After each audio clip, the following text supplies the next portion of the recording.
So let me, I'm rolling? Okay. So I've been doing rideshare on and off for about 6 years on the side. So obviously I don't have my life together just yet. But the first thing that you need to know is your vehicle.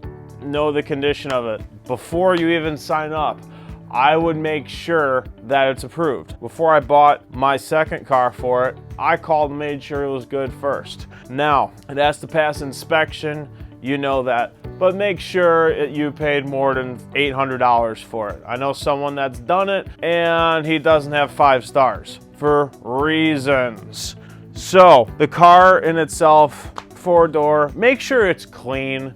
I mean, don't look like you just pulled the thing from Hurricane Katrina and that it's all dirty and everything like that. You don't have to wash the outside every day, but make sure the interior is clean. That's what people see. And when they get in the vehicle at nighttime, they're not really gonna see the exterior too much because they're gonna be too focused on trying not to trip over themselves. I mean, that is the bottom line. But just vacuum it and you'll be fine. Now, clothing. This is a little important. Kind of dress for the weather.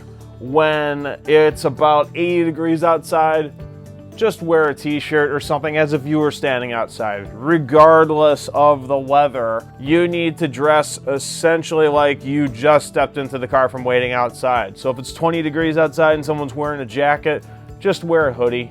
Don't have the temperature up too high or too low. Make sure that the temperature of the vehicle is good for the person that just got in that's been waiting outside.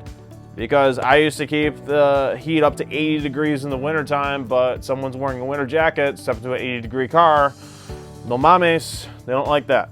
So do that. Make sure the temperature is good. Now, when you go to pick someone up, one thing I figured out is to have the hazard lights flashing when you are outside so they can find you, especially at nighttime, or even out in the street when it's daytime. If they say, I can't find you, say, I have the hazard lights flashing. They'll find you, simple as that.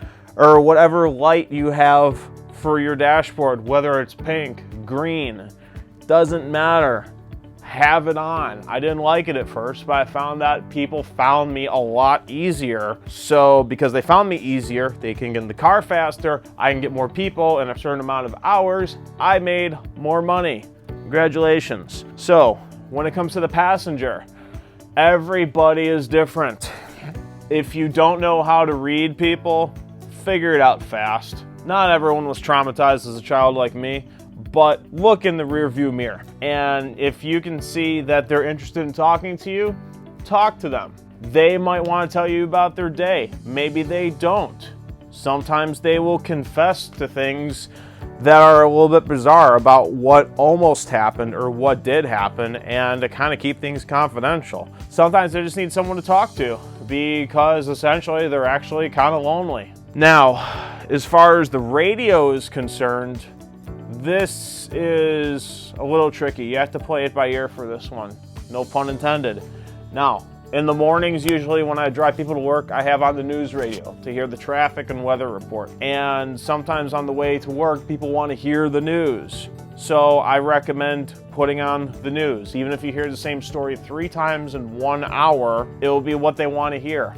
And especially if you live in the city like I do, and you hear about a subway station that's closed, like North Avenue Red Line is shut down due to police activity, go there. That's where you're wanted right now. There might even be a surge.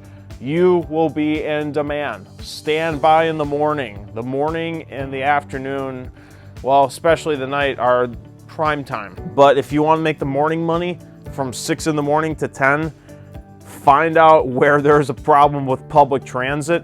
Go there. There's your money. There's the green. When it comes to music, in the morning, like I said, listen to the news.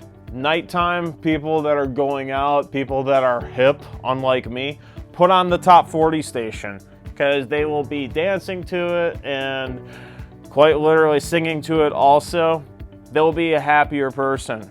Even if you don't enjoy what you're hearing, You only have to put up with them for just a little while. Not a big deal. Or ask them what they want to hear. When you're driving, make sure you have plenty of fuel. Kind of like the police, try not to drop below half a tank. Because sometimes, unsuspectedly, I'll have a 90-mile drive. I've had that at 11 o'clock at night 3 times. And another thing, when there are stops that they ask to do, just go with them. Sometimes they will actually offer to get you something. You want a coffee? Great, I'm working 2 more hours. Yes, I would like a coffee. Other times what you're supposed to actually do is tell them to add a stop. Tell them you add a stop. And if they're still not cooperative, notify the company. Tell them they wouldn't listen to you and you want to avoid confrontation. Just let the company know what went on. They will take care of it. You are not the manager, you are the driver. Now, as far as drop-off is concerned, what I do is I put the hazard lights on as I'm stopping, and I put on the interior lights too if it's nighttime, and unlock the doors. So 3 things. Hazard lights on, interior lights on within seconds of stopping, and then unlock it. Unlock the door. And they will get out, they'll know that you're not a creep, and they'll actually feel a lot more comfortable like that, a lot more. And it's gonna be a lot easier for them to find the door handle that way. So hopefully all these tips help you out, keep you at 5 stars and keep your side money going, and you can get to wherever you need to be in life and make money anytime you want with your automobile. Drive fast, take chances.